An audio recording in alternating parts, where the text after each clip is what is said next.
नमस्कार दोस्तों, स्वागत है आपका संकल्प कोचिंग श्रीगंगानगर के यूट्यूब चैनल पे। जो इस यूट्यूब चैनल पे पहली बार है, चैनल को सब्सक्राइब, जो वीडियो देख रहा है वीडियो को लाइक और शेयर करना ना भूलें।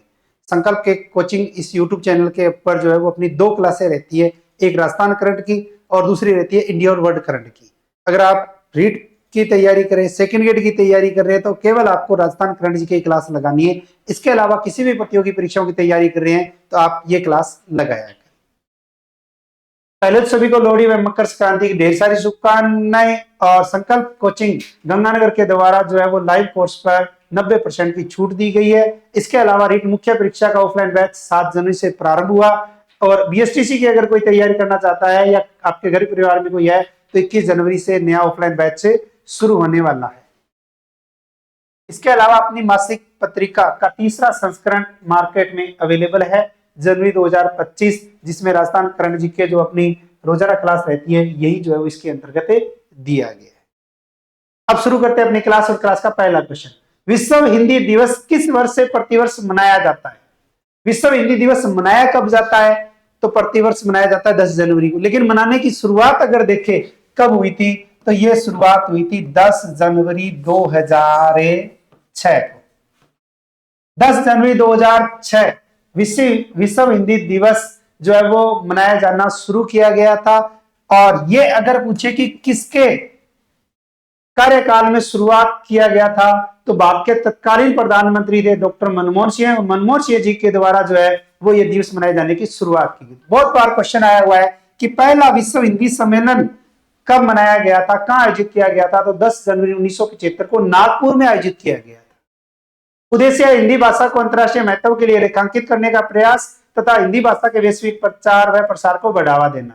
2025 विश्व हिंदी दिवस की थीम अगर पूछे क्या है तो एकता और सांस्कृतिक गौरव की वैश्विक आवाज है। भारत में हिंदी दिवस अगर पूछे, राष्ट्रीय हिंदी दिवस या हिंदी दिवस, तो 14 सितंबर को मनाया जाता है। नेक्स्ट, पुनातसागचू सेकंड जल विद्युत परियोजना का संबंध किन दो देशों से है? एक जल विद्युत परियोजना है जो भारत और भारत के साथ साथ एक अन्य अपना पड़ोसी देश आ जाता है और भारत और भूटान।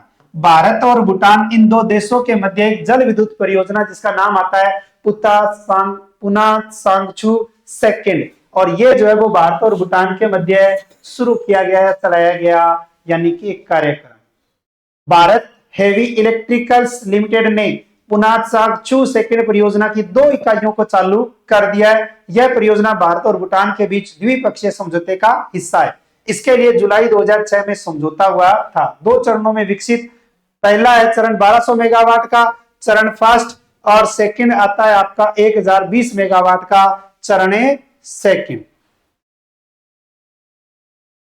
नेक्स्ट, केंद्रीय मंत्री हैं नितिन गडकरी। नितिन गडकरी द्वारा सड़क दुर्घटना पीड़ितों के लिए किस योजना की घोषणा की है? केंद्रीय मंत्री नितिन गडकरी ने सड़क दुर्घटनाओं को रोकने के लिए, सड़क दुर्घटना में पीड़ितों के लिए मदद के लिए के योजना शुरू की है और वो आती है कैशलेस उपचार योजना। कौन सी?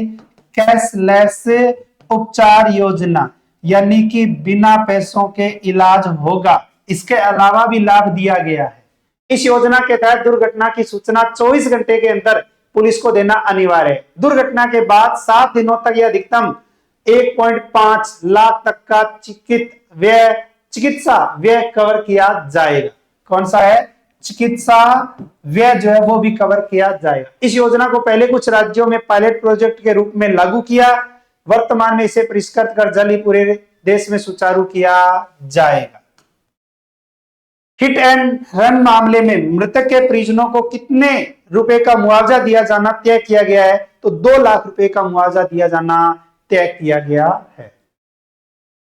नेक्स्ट, मुख्यमंत्री योगी आदित्यनाथ, यूपी के मुख्यमंत्री हैं योगी आदित्यनाथ। उन्होंने महाकुंभ 2025 के प्रसारण हेतु किस एफएम चैनल का शुभारंभ किया है? महाकुंभ का आयोजन 144 वर्षों से कहां किया जाएगा? उत्तर प्रदेश के अंतर्गत, और जिसमें प्रसारण हेतु एक एफएम चैनल बनाया गया है और वो है भी कौन सा? कुंभवाणी। कौन सा है? कुंभवाणी चैनल है। कुंभवाणी चैनल का प्रसारण प्रातः 5:55 से रात्रि 10 बजे तक 10 जनवरी 2025 से 26 फरवरी 2025 तक किया जाएगा। यह चैनल कनेक्टिविटी की समस्याओं वाले क्षेत्रों के लिए निर्मित किया गया है, जिसमें महाकुंभ की जानकारी सभी क्षेत्रों तक किसी न किसी माध्यम से पहुंच सके। इसमें भारत की आस्था, ऐतिहासिक परंपरा को बढ़ावा मिलेगा। नेक्स्ट, 8वें राष्ट्रीय जैविक उत्पादन कार्यक्रम का शुभारंभ किसके द्वारा किया गया है? कौन सा? 8वां राष्ट्रीय जैविक उत्पादन कार्यक्रम। और यह कार्यक्रम जो है वो शुरू किया गया है श्री पीयूष गोयल जी के द्वारा। श्री पीयूष गोयल के द्वारा जो है राष्ट्रीय जैविक उत्पादन कार्यक्रम का शुभारंभ किया गया। जैविक हितधारकों के लिए अधिक दृश्यता और परिचालन में सरलता के लिए जैविक संवर्धन पोर्टल का भी अनावरण किया है। तो जैविक संवर्धन पोर्टल का भी अनावरण किसने किया है? तो वर्तमान के अकॉर्डिंग जो है वो पीयूष गोयल जी के द्वारा किया गया। राष्ट्रीय जैविक उत्पादन कार्यक्रम की शुरुआत अगर पूछे कब हुई तो 2001 में भारत सरकार के वाणिज्य मंत्रालय ने की थी। तो राष्ट्रीय जैविक उत्पादन कार्यक्रम की शुरुआत कब हुई थी? तो 2001 में। किसके द्वारा? तो वाणिज्य मंत्रालय के द्वारा। यह एक प्रमुख सरकारी कार्यक्रम है जो भारत की जैविक प्रमाणन प्रणाली को मजबूत करता है तथा किसानों और निर्यातकों के लिए नवीन अवसरें खोलता है। जैविक कृषि के लिए राष्ट्रीय मानक स्थापित करना, जैविक उत्पादों की प्रमाणीकरण प्रक्रिया को पारदर्शी बनाना, घरेलू और अंतरराष्ट्रीय बाजार में जैविक उत्पादों के निर्यात को बढ़ावा देना। नेक्स्ट, 2025 विकसित भारत युवा नेता संवाद कार्यक्रम का शुभारंभ कब किया गया? विकसित भारत युवा नेता संवाद कार्यक्रम, और यह कार्यक्रम हमारे भारत के अंतर्गत शुरू किया गया 10 जनवरी 2025 को। 10 जनवरी 2025 को विकसित भारत युवा नेता संवाद कार्यक्रम का क्या किया गया? शुभारंभ किया गया। इसका आयोजन 10 जनवरी से 12 जनवरी 2025 तक नई दिल्ली में किया जाएगा। तो आयोजन अगर पूछे कहां किया जाएगा तो नई दिल्ली में किया जाएगा, जिसका उद्देश्य है युवाओं को विकसित भारत के लिए अभिनव समाधान प्रस्तुत करने के लिए एक अनूठा मंच उपलब्ध कराना। केंद्रीय युवा कार्यक्रम में खेल एवं श्रम तथा रोजगार मंत्री हैं डॉक्टर मनसुख मंडाविया के नेतृत्व के अंतर्गत यह कार्यक्रम किया गया। कार्यक्रम में भाग लेने के लिए कुल 3000 युवाओं का चयन किया गया है। 11 जनवरी को विकसित भारत के रंग सांस्कृतिक कार्यक्रम आयोजन किया गया। नेक्स्ट, हेनले पासपोर्ट इंडेक्स 2025 में भारत का कौन सा स्थान है? कौन सी इंडेक्स है? हेनले पासपोर्ट इंडेक्स 2025, जिसमें पिछली बार जो है वो भारत का 80वां स्थान था। वर्तमान में नई रिपोर्ट के अनुसार कौन सा है? 85वां स्थान है। यह index international air transport authority के डेटा पर आधारित है। शीर्ष जो रहा था वो रहा है सिंगापुर, ठीक है। और जापान 2018 से 23 तक शीर्ष स्थान पर, 2025 में दूसरे स्थान पर जो है वो जापान आ चुका है। हेनले एंड पार्टनर्स एक नागरिकता सलाहकार फर्म द्वारा प्रकाशित है। इसमें वैश्विक गतिशीलता रैंकिंग के लिए मानक संदर्भ किए जाते हैं। भारत के स्थान 2025 में 85 और 2024 में 80वां स्थान था। नेक्स्ट, पार्थ योजना किस राज्य से संबंधित है? अगर पूछे कि पार्थ योजना किस राज्य में शुरू की गई तो मध्य प्रदेश में। मध्य प्रदेश की कौन सी योजना है? पार्थ योजना है। मध्य प्रदेश सरकार ने युवाओं को पुलिस, सेना और पैरामिलिट्री भर्ती की तैयारी के लिए एक योजना शुरू की जिसे नाम दिया गया पार्थ योजना। तो अगर पूछे कि किस राज्य सरकार ने युवाओं को पुलिस, सेना और पैरामिलिट्री भर्ती के तैयारी के लिए पार्थ योजना शुरू की तो मध्य प्रदेश ने। और मध्य प्रदेश ने कौन सी योजना? पार्थ योजना, police army requirement training and हुनर।